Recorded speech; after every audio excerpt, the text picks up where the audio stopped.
होत गेले होते त्यातील काही खासदारांचा पत्ता तिकीट कट झालेला आहे. त्यांच्या भावना देखील आहेत की पुन्हा एकदा ठाकरे गटाकडे यायचे, तर कसं असेल? हा सगळा शेवटी नियतीचा खेळ आहे.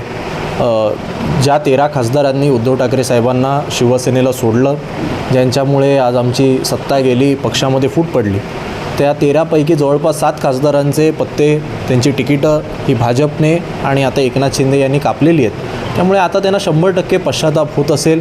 त्यांना आता उद्धव ठाकरे साहेबांची मातोश्रीची आठवण येत असेल.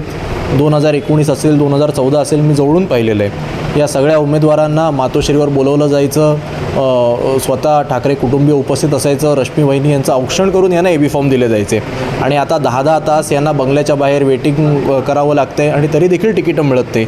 त्यामुळे मातोश्रीवर मिळणारा मान आणि आता त्यांचं काय स्थान आहे याची त्या सगळ्यांना जाणीव झालेली असेल आणि त्यामुळे शिवसेना आम्ही पुढे घेऊन चाललो आहे असं जे म्हणत होते त्यांना आज डबल डिजिटमध्ये सुद्धा जागा लढवता येत नाही आहेत. आणि दुसऱ्या ठिकाणी उद्धव ठाकरे साहेबांनी महाविकास आघाडीमध्ये तब्बल 21 उमेदवारांची घोषणा केलेली आहे आणि त्यामुळे शिवसेना कोण पुढे घेऊन जाते, शिवसेना वाढीसाठी कोण मेहनत करते हे आता सामान्य मतदाराला सुद्धा माहिती आहे. आणि त्यामुळे येत्या लोकसभेमध्ये खऱ्याखुऱ्या शिवसेनेच्या मागे, शिवसेना उद्धव बाळासाहेब ठाकरे पक्षाच्या मागे मतदार उभे राहतील.